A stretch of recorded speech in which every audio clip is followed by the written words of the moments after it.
మీ business ఏదైనా మీ ఊర్లో promotion చేయాలంటే అది సుమన్ టీవీతోనే సాధ్యం. ఇప్పుడే సంప్రదించండి. చాలా డిపార్ట్మెంట్లలో అవినీతి తిమంగళాలు. ఆ తిమింగల జాతికి చెందిన ఒక అధికారి గురించి, అధికారి చేసిన దౌర్జన్యం గురించి అధికారులు మాకు సంతకాలు పెట్టే కదా అంటే నేను పెట్టపో అన్ని రెడీ ఉంటాయి, నువ్వు ఎవరు ఫోన్ చేసినా నేను పెట్టా, నువ్వు ఏం చేస్తావు చేసుకోమన్నాడు. ఫోన్కి వచ్చి సార్ నేను అన్నా నేను సస్పెండ్ చేస్తా, కలెక్టర్ దగ్గర పోయి నా సస్పెండ్ చేస్తావా, నన్ను నా బొచ్చు సుతవి కావు పోతాం కలెక్టర్ ఆఫీస్కి పోతా, నువ్వు మునుపు అట్లా పేరు ఇచ్చినావు సార్ ముచ్చట చెప్తున్నా, చెప్పుకో ఎవరికైనా చెప్పుకో.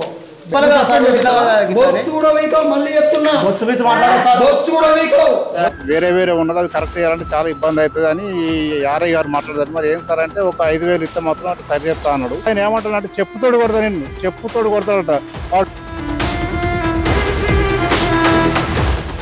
ఆధార్ కార్డు, రేషన్ కార్డు దాంతో పాటుగా జతపరిచి నేను ఇచ్చిన తర్వాత కూడా కావాలని 10 రోజులు తిప్పించుకొని ఆధార్ కార్డు, రేషన్ కార్డు తీసేసి లేకపో నువ్వు అది ఇప్పుడు ఉంటేనే నేను పెడతా అని చెప్పి. అధికారులకే సంఘాలు ఉంటాయా, రైతులకు ఉండవా? అధికారులకే హక్కులు ఉంటాయా, రైతుకు ఉండవా? ఈ ఆర్ఐ సంతోష్ అయినట్టనే ఆయన బాధితులు మినిమం ఒక 100 నుండి 150 మంది ఉంటారు. తర్వాత ఇంకేదైనా పనికి పోయినప్పుడు మరి ఆ హోటల్ బిల్లు కట్టమన్నాడు, హోటల్లో కట్టకపోతే నువ్వు మళ్ళీ పనికి రావా, మీ సంగతి చూస్తాను. Welcome to Suman TV. కొంతమంది ప్రభుత్వ అధికారులు ప్రజల డబ్బులతోటే మాకు జీతం వస్తుందని, ప్రజల సేవకే మేము ఉన్నామని చెప్పి సంగతి మర్చిపోయి చాలా డిపార్ట్మెంట్లలో అవినీతి తిమంగళాలు. ఆ తిమింగల జాతికి చెందిన ఒక అధికారి గురించి, అధికారి చేసిన దౌర్జన్యం గురించి ఇక్కడ ఒక బాధిత రైతు మనతో ఉన్నారు, వారితో మాట్లాడిద్దాం. ఈ రైతు చిగురుమాడి మండలం ముదిమాణిక్యం గ్రామానికి చెందిన వారు. వారికి ఉన్న 1 ఎకరన్నర వారసత్వ భూమి. ఆ భూమిలో 6 నెలల క్రితం బోరుబావి అంటే పంటలు పండించుకోవడం నిమిత్తం బోరుబావిని వేయించుకున్నారు. కానీ ఆ అధికారి ఇతన్ని అకారణంగా తిప్పించుకుంటూ కరెంటు శాంక్షన్ ఇవ్వడం లేదు, అలాగే పాస్బుక్లు కూడా కొత్త పాస్బుక్లు ఇవ్వడానికి కూడా ఇబ్బంది పెట్టాడు. ఇప్పుడు ప్రస్తుతం ఇదేమని సార్ నేను 6 నెలల బట్టి తిరుగుతున్నాను, నాకు న్యాయం చేయండి అని అడిగిన పాపానికి నేను నీపై కేసు పెడతా అని చెప్పి బెదిరిస్తున్నాడని చెప్తున్నాడు. ఈ రైతు పేరు జకుల రాములు. మిగిలిన వివరాలు వారి మాటల్లో తెలుసుకుందాం. చెప్పండి రాములు గారు. నమస్కారం అందరికీ. నా పేరు రాములు, ముదిమాణిక్యం గ్రామం. సరే నేను ఇన్ని రోజులు గల్ఫ్ కంట్రీ పోయినా, అప్పుడు కొత్త పాస్బుక్లు వచ్చినప్పుడు మనకు ఇవ్వలేదు. ఇట్లా మేము మళ్ళీ వచ్చినాక అప్లై చేసినాము. అప్లై చేస్తే ఈ ఆర్ఐ గారు బాగా నన్ను తింపించిండ్రు. తిరిగి లంచం అడిగిండు 5,000. మా సర్పంచ్ని తీసుకుపోయినా, అయినా లంచం అడిగిండు 5,000. ఒక 3,000 ఇస్తా చేయండి సార్ అంటే నేను ఏం చేసుకుంటావో చేసుకోమన్నాడు. అన్ని తీసుకురా, అవి ఇవి లేవు, ఇవి లేవు, అవి లేవు, ఇవి లేవు అని మమ్మల్ని ఏడాది బట్టి తింపించండు సారు. తింపిస్తే మళ్ళీ మేము ఎంఆర్ఓ, ఇప్పుడు ఈ ఎంఆర్ఓ వచ్చినాక మంచోడు ఇట్లా మాకు ఆయన ఫిర్యాదు అయితే ఆయన సంతకాలు పెట్టి ఇక్కడ పంపించి బుక్కులు అయినాయి సారు. బుక్కులు అయినాక మేము మళ్ళీ కరెంటు డీడీ కట్టినాము ఫస్టే. వాళ్ళు అప్పుడు ఆంధ్రప్రదేశ్ బుక్ల మీద డీడీ చెల్లదంటే మళ్ళీ ఇప్పుడు తెలంగాణ బుక్లు వచ్చినాయి కాబట్టి ఈ డీడీ దాని మీద పేపర్ మీద సంతకం చీపారం మీద సంతకం పెట్టించుకురామని అంటే ఆర్ఐ దగ్గర పోయినా సార్ నేను చిగురుమాడికి. పోగానే ఏంటంటే ఇట్లా సంతకం పెట్టారు సార్ డీడీ గురించి అంటే, నీ బోర్ పర్మిషన్ తీసుకురాపో, అది తీసుకురాపో, అడ వేసిపో, నేను ఎంక్వైరీ చేయాలి, ఇది చేయాలి, అది చేయాలి అని బెదిరించండి సార్ పోగానే. అయితే నేను పోయినాక మరి మళ్ళీ కొద్దిగా ఇప్పుడు కోపం మీద ఉన్నట్టున్నది, కొంచెం ఆయనక పోదామని అక్కడ కూర్చున్నా సార్ నేను 1 గంట సేపు. కూర్చున్నాక మళ్ళీ పోయినా ఆడికి ఆర్ఐ దగ్గరికి. ఏందా మళ్ళీ వచ్చినావు, అది ఇక నేను అక్కడ కూర్చుండి నాకు ఈ ఆర్ఐ ఎట్లయినా ఈ వరకు నన్ను సతాయించిండు కాబట్టి, లంచం అడిగింది కాబట్టి ఆయన ఎట్లయినా దీన్ని మీడియాకి పెట్టాలనే నేను సెల్లు రికార్డు చేసుకొని జేబులో పెట్టుకొని పోయినా సారు. ఇక ఆయన పోయి సార్ ఏంటంటే ఇట్లా మరి సంతకం పెట్టరు, నేను ఇంతసేపు అయ్యే కూర్చుండి నామగడ్డ వచ్చిన వాళ్ళు అందరు పోతారు, లేకపోగా నువ్వు అవి తీసుకురాపో, ఆడ వారేసిపో, నేను పెడతాపో ఎంక్వైరీ చేసి, నువ్వు ఇప్పుడు ఎప్పుడు ఎంక్వైరీ చేస్తావు, ఇవరకే నా బుక్లను ఏడాది బట్టి తింపించినావు, ఇది సుధా అట్లే చేస్తావు. మళ్ళీ ఇది ఒకటిసారి నేను అది బుక్ల గురించి మీ సేవలో దరఖాస్తు ఇచ్చినప్పుడు 1,300 కట్టి దరఖాస్తు అప్లై చేసి ఇస్తే సార్ అది దాన్ని డిలీట్ చేసిండు. అన్నీ పెట్టి డిలీట్ చేసిండు. మళ్ళీ నేను ఎంఆర్ఐ సార్ దగ్గర పోయి అడిగితే సార్ నేను అది రిపోర్ట్ ఇచ్చిన కదా, అది ఏమైంది దరఖాస్తు అంటే అది డిలీట్ అయిపోయింది, ఇక నువ్వేమనుకోకు, అది ఇక నేను చూసుకుంటా, నువ్వు మళ్ళీ పోయి మళ్ళీ డీడీ కట్టి మళ్ళీ తీసుకురామంటే మళ్ళీ మీ సేవలో పోయి మళ్ళీ 1,300 కట్టి మళ్ళీ తెచ్చిన సార్ నేను. తెత్తా అది ఇక మళ్ళీ ఇటు పంపించిన వాళ్ళు ఆడియోతోటి కలిసినాక బుక్లు వచ్చినాయి. ఇప్పుడు దీని గురించి సార్ ఇక ఆయన మరి ఎందుకు పెట్టారు సార్, మీరు దేని గురించి ఉన్నారు, మీరు అధికారులు మాకు సంతకాలు పెట్టే కదా అంటే నేను పెట్టపో అన్ని రెడీ ఉంటాయి, నువ్వు ఎవరు ఫోన్ చేసినా నేను పెట్టా, నువ్వు ఏం చేస్తావో చేసుకోమన్నాడు సార్. అయితే నా కోపానికి వచ్చి సార్ నేను అన్నా నేను సస్పెండ్ చేసి కలెక్టర్ దగ్గర పోయి నా సస్పెండ్ చేస్తావా నన్ను, నా బొచ్చు సుతవి కావు. నేను అన్నా సార్ నువ్వు బొచ్చు బీచ్ చూపెట్టకు, నువ్వు గవర్నమెంట్ ఎంప్లాయీవి, ఏం చేసుకుంటావో చేసుకోపో, నీతో నా బొచ్చు సుతగా 2-3 సార్లు అన్నాడు సార్. అది నేను రికార్డ్ చేసినాం సార్. ఇప్పుడు ఇక మళ్ళీ పెట్టవంటే పెట్టపో, నువ్వు పారాలు నింపలేదు, ఏం నింపలేదు అంటే మరి సార్ నేను మొట్టవాళ్ళు వచ్చినప్పుడు నువ్వు నాకు చెప్తే నేను నింపుకోవచ్చు కదా పారం, నువ్వు చెప్పవు నీకు తెలియదా? నాకేం తెలుసు సార్, మీరు చెప్తే కదా మాకు తెలిసేది. మేము ఫస్ట్ వచ్చినప్పుడు వాళ్ళే పెట్టిరు, వాళ్ళే ఇచ్చిర్రు, లేదు పో ఆడ వారేసిపో అన్నాడు సార్. ఇంతే జరిగింది సార్. ఇప్పుడు ఈయన మాటల్లో చెప్పేది ఏంటంటే ఏదో ఒక సాకుతో ఆపడం, పైసలు డిమాండ్ చేశాడు, స్వయంగా పైసలు అడిగిండు. ఈయన అంత లేవు గింత అంటే నేను ఏమైనా చిల్లర ఏరుకుంటానా అని చెప్పి మాట్లాడడం. అంటే నీకు జీతం వస్తుంది నెల నెల, నువ్వు ప్రజలకు చేసే సేవకే నీకు ప్రభుత్వం జీతం ఇస్తుంది. ఈ చిల్లర ఏరుకునేది ఎందుకు, ఈ కథలన్నీ ఎందుకు? ఇంకా ఇక్కడ మన ఈ ముదిమాణిక్యం సంబంధించిన మాజీ సర్పంచ్ అక్కడ ప్రత్యక్షంగా ఉన్నానని చెప్తున్నారు, వారితో మాట్లాడిద్దాం. ముందుగా సుమన్ టీవీకి నమస్కారం. వాస్తవానికి ఆ రోజు ఏం జరిగిందంటే దాదాపుగా ఒక 6-7 నెలల క్రితం అతడు గల్పు వేసినాక అప్పుడు ఆయనకు కొత్త బుక్కులు రాలేదు. కొత్త బుక్కులు రాకపోతే పాత బుక్కులు పట్టుకొని ఎంఆర్ ఆఫీస్కు పోవడం జరిగింది. జరిగితే అక్కడ ఏమైందంటే ఆ బుక్కులు అలా సరిగా లేవు, అవి అంత వేరే ఉన్నది, అవి కరెక్ట్ చేయాలంటే చాలా ఇబ్బంది అవుతుంది అని ఆర్ఐ గారు మాట్లాడతారు. మరి ఏం సార్ అంటే ఒక 5,000 ఇస్తే మాత్రం అంటే సరి చేస్తా అన్నాడు. నేను కూడా వాస్తవానికి ఏమన్నా, ఎందుకంటే ఈ తిరుగుడు ఇబ్బంది అయితే 5,000 ఇచ్చాయని చెప్పిన. నేను ఇచ్చాక ఆయన ఏమన్నాడంటే నా దగ్గర 5,000 3,000 ఇస్తా అన్నాడు. 3,000 అట్లా తీసుకొస్తారంటే నేను బుచ్చగా నా 3,000 తీసుకుంటాను అన్నాక అంతా సరే మీరు వెళ్ళిపోరు, నేను చేస్తా పోరు అన్నారు. ఒక అరగంట తర్వాత మళ్ళీ ఫోన్ చేసి ఈ కాగితాలు ఇట్లా ఏం రకాలేదు, నేను చెయ్యి, ఈ నానుంచి కాదు అని కాగితాలు అవతల పారేసినాక అంతా సరే వెళ్ళొచ్చినాక ఇక తర్వాత ఆర్డీఓ గారితో అక్కడ ఉన్న స్థానిక ఎంఆర్తో అందరు చేసి అంత ఏదో విధంగా ఆ బుక్కులు వచ్చేటట్టు చేసినాం. బుక్కులు వచ్చినాక వాస్తవానికి ఏంటంటే అప్పుడు మన ఆంధ్రప్రదేశ్ బుక్కులు ఉన్నాయి కాబట్టి అప్పటికే డీడీ కట్టి ఉన్నది. అది కరెంట్ ఏఈ గారు ఏమన్నాడంటే ఇది ఇప్పుడు సీపా మీద ఇప్పుడు ఆర్ఐ తోటి సంతకం చేసుకురండి, మళ్ళీ దీనికి అటాచ్ చేసి ఇది కొత్త బుక్కులకు అజ్జేస్తా అని చెప్పడంతో ఈ రాములు అనే రైతు అక్కడికి పోవడం జరిగింది. పోయినాక ఆయన ఏమంటాడంటే వాస్తవానికి రాములు ఒక మాట ఏమన్నాడంటే సార్ నన్ను ఎప్పుడు వచ్చినా పట్టించుకోలేరు, అప్పుడు 5,000 ఏనందుకే మీరు కక్ష కట్టిరు నా మీద, 5,000 ఏనందుకే కక్ష కట్టినట్టు తింపిస్తారు, నేను కలెక్టర్ దగ్గర పోతా ఆడిపోతా ఈడిపోతాడు, ఎవరితో చెప్పుకుంటా చెప్పకపో అన్నాక నేను సస్పెండ్ చెప్తే నేను ఒక మాట అక్కడ వాస్తవానికి జారితే ఆయన ఏమంటాడంటే చెప్పుతోడు కొడతాడట. వాడు మాజీ సర్పంచ్ కాడు సార్, వాస్తవానికి రికార్డు ఉంది, మీకు రికార్డు కూడా పెడతాయి, సుమన్ టీవీ పెడతా, నేను చెప్పుతోడు కొడతాను, నేను ఏం చేసుకుంటావో చేసుకోపో, వాడు మాజీ సర్పంచ్ గారు ఇస్తా అన్నాడు అని ఒక గౌరవం ఇట్లా మర్యాద లేకుండా ఆయన ఒక అహంకారంతో మాట్లాడడం ఎంతవరకు సంబంధించామని నేను ప్రశ్నిస్తున్నా. ఆయన వాస్తవానికి ఇక్కడికి కలెక్టరేట్కు వచ్చిన తెలవకపోయి అక్కడ స్టేషన్ లో కూడా ఆయన ఏదో పిటిషన్ జరిగిందట. మీకు ఏమైనా ఇబ్బంది కలిగినట్టు ఏదో చర్యలు తీసుకోరు ఇక్కడ, ఎందుకంటే అందులో సీసీ కెమెరాలు ఉన్నాయి, సీసీ టేబుల్ అవి చూసుకున్నాక మీరు యాక్షన్ తీసుకున్నా దానికి మేము బాధ్యులమని తెలియజేస్తున్నాం. తెలంగాణ బుక్కులు రాలేదు కదా, మళ్ళీ దీపారం ఎవరు సంతకం పెట్టి తీసుకో డీడీ కట్టాం సార్, నాకు సంబంధం బీడీ కడితే బీడీ ఛానల్ తీసుకుంటా, నీకు పర్మిషన్ ఉంటే పర్మిషన్ లెటర్ తీసుకుంటా, దరఖాస్తు ఉంటే దరఖాస్తు నింపుకోని నేను పెట్టు, నువ్వు నాకు నిలుచోవద్దు, ఇంకొంత ఫోన్ రావద్దు, ఎవడు ఫోన్ చేసినా నేను ఇనుడు కాదు సార్, మీరు నన్ను దింపించుకోవాలనే దింపించుకుంటారు, ముందు పట్టిన బుక్లో గిట్నే దింపించుకున్నారు. మరి అన్ని రెడీ ఉన్నాక ఏమవసరం మరి ఇంకేది సార్ సంతకాలు పెట్టడానికి ఎందుకు పెట్టాలి సంతకం? నీకు బాగా చూడండి, ఇప్పుడు నేను వేసి ఆడది అయింది, ఇప్పుడు కొత్త కాదు కదా, ఎవరు తీసుకుపోయినా పర్మిషన్ అడిచిపో, ఇప్పుడు ఇచ్చిపోతే సంతకం పెట్టి తీసుకోపోయి కరెంట్ ఆఫీసులు ఇవ్వాలి కదా. ఎక్కువ మాట్లాడదు, నీకు నాకు చుట్టరిక ఉందా? కోపం ఉన్నది మా మీద, బెదిరిస్తున్నావు సార్, బెదిరిస్తే భయపడవు, మేము ఎక్కడికి పోనా అక్కడికి పోతాం, కలెక్టర్ ఆఫీస్కి పోతాం, నువ్వు మునుపు అట్లా బెదిరించినావు సార్. ముచ్చట చెప్తున్నా, చెప్పుకో, ఎవరికైనా చెప్పుకో, బెదిరించుదేముంది, ఏదో మనం మేము మా సొంతలో సస్పెండ్ చేస్తే వచ్చు కూడా కాదు, సార్ ఏం కాదు, నువ్వు సస్పెండ్ చేస్తావు, పని చేసుకోవడానికి సార్, గవర్నమెంట్ ఎందుకు పెట్టింది, ఎందుకు నేను ఎంక్వైరీ చేస్తా అని చెప్పిన, నువ్వు నువ్వు నింపావు, నువ్వు సంతకం పెట్టావు, కనీసం ఫామ్ ఫిల్ అవ్వవు, నీకు సంతకం పెట్టానా? మీరు చెప్పాలి కదా సార్, బొచ్చు కూడా వీకావు, మళ్ళీ చెప్తున్నా, బొచ్చు పిచ్చి మాట్లాడాలి సార్, బొచ్చు కూడా వీకావు, బొచ్చు పిచ్చి మాట్లాడాలి, నీ మీద ఎంక్వైరీ తీసుకుంటా, బొచ్చు కూడా వీకావు అంటున్నా, ఇప్పుడు మళ్ళీ చెప్తున్నాను, నువ్వు సస్పెండ్ చేపిస్తాను కదా. అబ్బా ఇదివరకు ఒకసారి లంచం కోపం ఉన్నది. తీసుకొని రాబో, నీ సర్పంచ్ గారు ఇట్టా అని చెప్పిండు. రికార్డు ఉన్నది ఇక్కడ, కెమెరా రికార్డ్ అయింది. నీ సర్పంచ్ గారు ఇట్టా అని చెప్పిండు. నేను 5,000 కార్యకర్తలు కనిపెట్టానా? ఎందుకు బెదిరిస్తున్నావు సార్? నిన్ను అడిగినప్పుడు మాట్లాడు.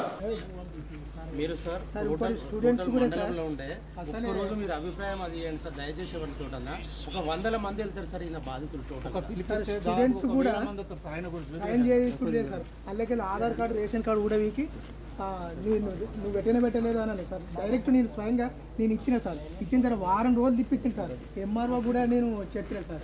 చెప్తే నేను మాట్లాడతాగా ఒక్కసారి అయిపోయింది సార్, 2 సార్లు కూడా అయిపోయింది సార్. మీరు ఏం చెప్తారో ఎంఆర్ఓ ఆఫీస్ అంటేనే భయపడేలా చేస్తాను సార్. సర్పంచ్ 5 ఏళ్ళు ఒక్కసారి రాలి సార్. ఇంత ముందు అయితే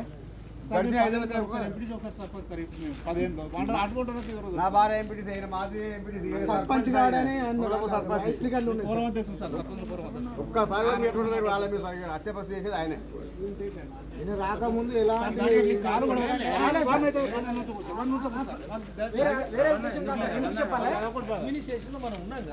ఎందుకంటే అధికారి చేయబట్టి మండల అధికారులకు ఇబ్బంది కాదు, ప్రజలకు ఇబ్బంది కాదు. చిగురుమామిడి మండలం ముల్కనూరు గ్రామానికి చెందిన సదానందం గారు మనతో ఉన్నారు. ఈ ఆర్ఐ లీలలు మొత్తం మండల వ్యాప్తంగా అందరికీ తెలిసినాయే. చాలా ఇబ్బంది పెడతాడు, అలాగే డైరెక్ట్ పైసలు అడుగుతాడు. ఇంకోటి ఏంటంటే ఏదైనా చిన్న కారణం ఉంటే బెదిరియడం, ఇవన్నీ చేయడం కూడా చేస్తున్నాడు అని చెప్తున్నారు. సదానందం గారి మాటలో తెలుసుకుందాం. అది చిన్న ముల్కనూరు. మేము చిగురుమాడు మండలానికి మండల రెవెన్యూ ఇన్స్పెక్టర్ దగ్గరికి ఆధార్ మన ఏది కులం ఇన్కమ్ కొరకు పోతే ఆయన ఏమంటాడంటే, ఇక్కడ నువ్వు పెట్టిపో, నీకేం అవసరం అని ఒక ఆదాయము కులం ఇన్కమ్ సర్టిఫికేట్ కొరకు ఒక వారం రోజులు తిప్పించుకుంటూ ఏమైంది సార్ అని అడిగితే, అరే నేను రేపు పెడతాబో మా పెడతాబో అని చెప్పడం.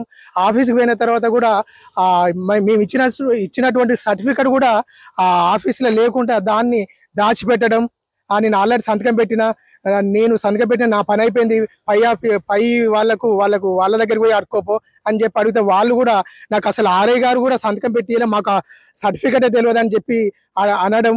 మళ్ళీ నేను పోయినా కూడా ఆర్ఐ గారిని అడగడం వలన మీది లేదు, ఇంట్లో ఆధార్ కార్డు లేదు, రేషన్ కార్డు లేదని నన్ను తిప్పించి వారం రోజులు తిప్పించింది. లేదు స్వయంగా నేను అదే సర్టిఫికేట్ను ఆధార్ కార్డు రేషన్ కార్డు దాంతో పాటుగా జతపరిచి నేను ఇచ్చిన తర్వాత కూడా కావాలని 10 రోజులు తిప్పించుకొని ఆధార్ కార్డు రేషన్ కార్డు తీసేసి లేదు పో నువ్వు అది ఇప్పుడు ఉంటేనే నేను పెడతా అని చెప్పి మాట్లాడడం.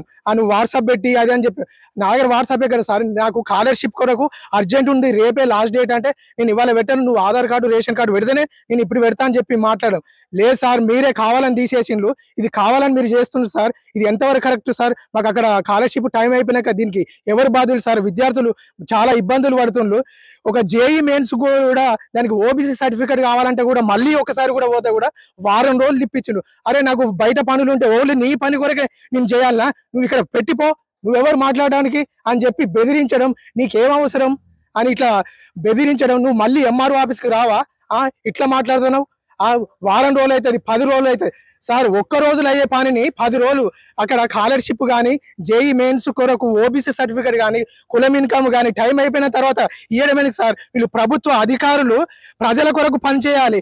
వాళ్ళ ఇష్టం ఉన్న టైంకు పెట్టిన తర్వాత ఈ ప్రభుత్వం అధికారులు పనిచేస్తుడు ఎందుకు అంటే వాళ్ళ ఇష్టానుసారమేనా? ఈ ఒక సైన్ కొరకు ఒక కులం సర్టిఫికేట్ కానీ ఓబీసీ సర్టిఫికేట్ కొరకు 10 రోజులు 15 రోజులు తిరిగితే అంటే మా పని ఇచ్చిపెట్టుకొని ఈ ఆఫీసుల చుట్టూ తిరగడమేనా మా పని?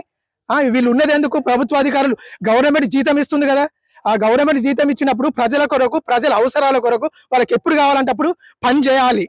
వాళ్ళు ఇష్టం వచ్చినట్టుగా మాట్లాడడం, చిన్న పెద్ద లేకుండా ఇది ఆయనకు ఇష్టం వచ్చినట్టుగా లాంగ్వేజ్ నువ్వు పో రా అని ఇష్టం ఉన్నట్టుగా మండలంలో ఉన్న ప్రజలందరినీ విద్యార్థులను కానీ మామూలు జనాలను కూడా ఈ ఆర్ఐ ఇబ్బంది పెడుతుండే. ఇలాంటి ఆర్ఐ మండల ఆఫీస్ అంటేనే భయపడేలే విధంగా ఈ ఆర్ఐ చేస్తుంది. ఇలాంటి ఆర్ఐ ఈ మండలం నుంచి విధులు చేయొద్దు. మాకు ఈ ఆర్ఐ అనే వ్యక్తి ఇక్కడ మాకు ఉండనే ఉండదు. వేరే వాళ్ళను ఆయన స్థానంలో వేరే ఆర్ఐని పెట్టి మాకు మండల ప్రజలకు సకాలంలో సర్వీసులు అందేలా చేయాలని కోరుతున్నాం. చిగురుమాడు మండలం బొమ్మనపల్లి గ్రామానికి చెందిన కత్తుల రమేష్ ఈ యొక్క ఆర్ఐ భాగవతం గురించి మనతో మాట్లాడుతున్నారు. వారిని అడిగి తెలుసుకుందాం.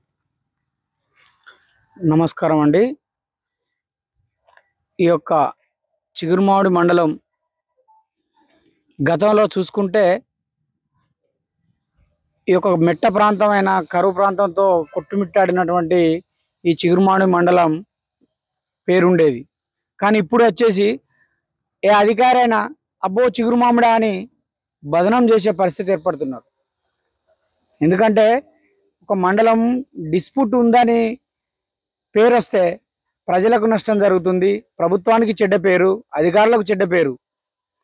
ఇప్పుడు నిన్న జరిగినటువంటి సంఘటన ముదిమాణిక్యం గ్రామానికి చెందిన రైతు ఏముందండి అనేది సంవత్సరం బోర్ వేసుకున్నాడు.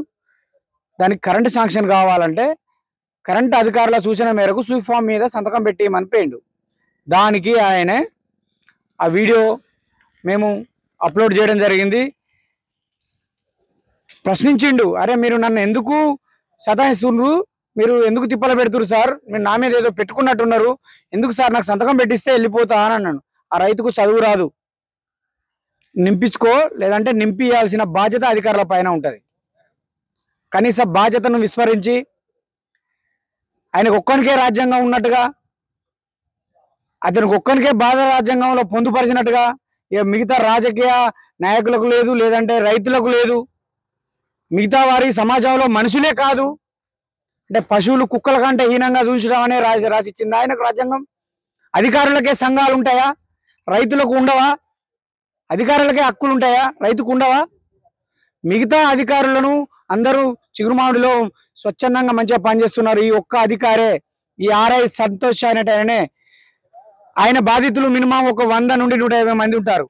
ఇట్లా చేస్తే మేము ఏదైనా ఏసీబీ ట్రాప్ చేస్తాం. కానీ మండలానికి రావాలంటే అధికారులు భయపడతారు. మా మండలానికి చెడ్డ పేరు రావద్దని నిన్న కలెక్టర్కి ఫిర్యాదు చేయడం జరిగింది, ఈరోజు ఆర్డీఓ గారికి ఫిర్యాదు చేయడం జరిగింది. ఆ అధికారి పైన శాఖాపరమైన చర్యలతో పాటు రైతుకు నష్టం జరిగింది, సంవత్సరం బట్టి తిరుగుతున్నాడు, అతనికి శాంక్షన్ కరెంటు శాంక్షన్ వచ్చే విధంగా సీ ఫామ్ మీద గౌరవ ఎంఆర్ఓ గారు స్పందించి ఎంబడే అతనికి శాంక్షన్ ఏర్పాటుకు అధికారులు సహకరించాలని కోరుకుంటూ, ఇలాంటి అధికారిపై చర్యలు తీసుకోకపోతే చిగురుమామిడి మండలంలో అఖిల పార్టీ సమావేశం నిర్వహించి ఈ రైతుకు జరిగిన పరాభావం ఇంకో రైతుకు జరగకుండా తప్పకుండా రేపటి నుండి కార్యాచరణ ప్రకటిస్తాం. ఈరోజు ఆర్డీఓ గారు చెప్పిండ్రు, హామీ ఇచ్చిండ్రు, అతనిపై చర్యలు తీసుకుంటామని మేము సంతోషం వ్యక్తం చేస్తున్నాం. కానీ ప్రతిదీ కులాల పేరుతో, మతాల పేరుతో, ఉద్యోగుల పేరుతో అనేది రైతుల మీద రుద్దద్దు, ప్రజల మీద రుద్దద్దు అని అధికారులను దయచేసి వేడుకుంటున్నాను. మేము ఇక్కడ కలెక్టర్ కంప్లైంట్ చేయడానికి వస్తే అక్కడికి పోయి ఆయన విధులకు ఆటంకం కలిగించిండు, నన్ను చిన్న చూపు చూసిండు అని పోలీస్ స్టేషన్లో కూడా పిటిషన్ ఇవ్వడం జరిగింది. ఆ పిటిషన్ కూడా ఎంక్వైరీ చేసి ఆ ఎంఆర్ ఆఫీసులో సీసీ కెమెరాలు ఉన్నాయి, ఆ సీసీ కెమెరాలలో తప్పు ఉన్నట్టయితే ఆ రైతును శిక్షించాలని కూడా మేము కూడా పోలీసు యంత్రాంగానికి కోరుతున్నాము. కానీ ఇప్పుడే ప్రభుత్వ అధికారులు అతనిపై శాఖాపరమైన చర్యలు తీసుకోవాలని డిమాండ్ చేస్తున్నాను రైతుల పక్షాన. ఆర్ఐ ప్రజలను ఏ విధంగా ఇబ్బందులకు గురి చేస్తారనే విషయంపై ప్రొఫెసర్ రాజేశం గారు మనతో ఉన్నారు, ముల్కనూరు గ్రామానికి చెందిన వారు, వారిని అడిగి తెలుసుకుందాం. ఈరోజు మా చిగురుమామిడి మండలంలో ఉన్నటువంటి ఆర్ఐ గారి ఆయనకు ఉన్నటువంటి గుణగణాల మీద మరి మేమందరం కలిసి కరీంనగర్ రావడం జరిగింది, ఆర్డీఓ గారికి కంప్లైంట్ చేయడం జరిగింది. ఆయన ప్రవర్తన ఎట్లంటే మరి ఒక మామూలు రైతులు పోతే చిన్న పిల్లలకేమో మరి ఇప్పుడు ఇవాళ రేపు ఇంటర్మీడియట్ చదివే పిల్లలకు స్కాలర్షిప్ కొరకు వాళ్ళకు కులం సర్టిఫికేట్ను ఇన్కమ్ సర్టిఫికేట్ కావాలంటే మా ఊరు నుండి మా సదానందం ఫోటో స్టూడియో ఉంది, జిరాక్స్ ఉంది కాబట్టి ప్రతిసారి చిగురుమామిడి పోతే ఆయన ఇష్టపూర్తిగా దానిలో ఉన్నటువంటి పేపర్లు తీసి ఇలా ఈ పేపర్ పెట్టలేదు అట్లా ఇట్లా తర్వాత ఇంకేదైనా పనికి పోయినప్పుడు మరి ఆ హోటల్లో బిల్లు కట్టమన్నాడు, హోటల్లో కట్టకపోతే నువ్వు మళ్ళీ పనికి రావా, మీ సంగతి చూస్తా అని ఈ సమస్య నాకే ఫోన్ చేసిన ఒకరోజు. ఈ సమస్య మీద ఒకరోజు నాకే మా దగ్గర విఆర్ఏ ఫోన్ తీసుకొని ఫోన్ మాట్లాడు భయభ్రాంతులకు గురి చేసుకుంటూ ఏమన్నా అంటే మరి మేమైతే గ్రామాలల్లో కుల వివక్ష అనేది ఎక్కడ లేదు, మేము మా ఊర్లో ఉన్నటువంటి వాళ్ళతో ఎవరైనా చిన్నమ్మ పెద్దమ్మ అక్క అమ్మ అనుకుంటే తిరుగుతున్నాం. కానీ మరి ఆయన వచ్చి కులాల మధ్య చిచ్చు రేపడానికి అట్రాసిటీ అదే వెళ్ళమని బెదిరించడం ఇది పద్ధతి కాదు. ఆయన వచ్చింది అయితే ప్రజల కొరకు ప్రజల జీతంతో బతుకుతాను కాబట్టి ప్రజలకు సేవ చేయాలి తప్ప ప్రజలను భయభ్రాంతులకు గురి చేసినటువంటి అధికారిపై పై అధికారులు చర్య తీసుకొని ఆయన ప్లేస్లో మరి మంచి అధికారి నియమించి మా మండలానికి సేవ చేయడానికి పై అధికారులు మాకు కోఆపరేషన్ చేయాలని చెప్పి మేము కోరుకుంటాము. ఈ చిగురుమామిడి ఎంఆర్ఓ ఆఫీస్ ఘటనపై మేము అక్కడ కొంతమందిని ఎంక్వైరీ చేస్తే వారు చెప్పేది ఏంటంటే ఎంఆర్ఓ గారు అక్కడికి వచ్చిన సమస్యలపై వచ్చిన రైతులపైన అలాగే సర్టిఫికెట్ల కోసం వచ్చిన విద్యార్థులపైన సానుభూతి చూపిస్తారు. కానీ ఎంఆర్ఓ గారి కింది స్థాయి అధికారులు ఇట్లా ప్రజలను విద్యార్థులను ఇబ్బందులకు గురి చేస్తున్నారని, అలాగే వారు ఏదైనా అప్లికేషన్ ఫామ్ ఇస్తే అందులో సర్టిఫికెట్లు వాళ్ళే తీసేసి ఈ కాగితం లేదు ఆ కాగితం లేదు అని చెప్పి ఆఫీసర్ చుట్టూ తింపడం, అలాగే భూ సమస్యల కోసం రైతులు వెళ్తే వారిని కొన్ని నెలల తరబడి తింపడం, డైరెక్ట్ వాళ్ళను డబ్బులు అడిగి ఆ డబ్బులు ఇవ్వకపోతే నెలల తరబడి తింపడం, ఇది జరుగుతుందని చెప్తున్నారు. ఒక ముఖ్యమంత్రి గారే ఇది మాది రైతు ప్రభుత్వం, రైతుల సేవ కోసం మనం ఉన్నామని చెప్తూ ఉంటే కింది స్థాయిలో ఇక్కడ క్షేత్రస్థాయిలో చిన్న చిన్న అధికారులు ఈ విధంగా జులుం ప్రకటించడం అనేది ఇది ప్రభుత్వానికి కూడా చెడ్డ పేరు తెచ్చే అవకాశం ఉన్నది. కాబట్టి ఈ ఘటనపై ప్రజాప్రతినిధులు పై అధికారులు స్పందించి తక్షణమే ఇట్లాంటి అధికారులపై చర్యలు తీసుకోవాలి. ఇంకో అధికారి కూడా ఇట్లా ప్రజలను ఇబ్బంది పెట్టకుండా అయ్యే అవకాశం ఉన్నది. కాబట్టి దీనిపై తక్షణం స్పందించాలని ఇక్కడ వీళ్ళు చాలా మంది కూడా ఒక రైతు నిజంగా ఆయన తప్పు చేసేది ఉంటే ఆయన కోసం ఇంతమంది రారు, కనీసం ఒక 20-30 మంది ఆయన కోసం వచ్చారు ఇక్కడికి. కలెక్టర్కు నిన్న ఫిర్యాదు చేశారు, అలాగే ఇప్పుడు ఆర్డీఓ గారిని కూడా కలిశారు. దీనిపై అధికారులు తక్షణం చర్య తీసుకొని ఈ రైతుకు న్యాయం చేయాలని, అలాగే చిగురుమావిడి మండల ప్రజలకు కూడా న్యాయం చేయాలని కోరుకుంటూ కెమెరామెన్ శేఖర్తో శ్రీధర్, సుమన్ టీవీ.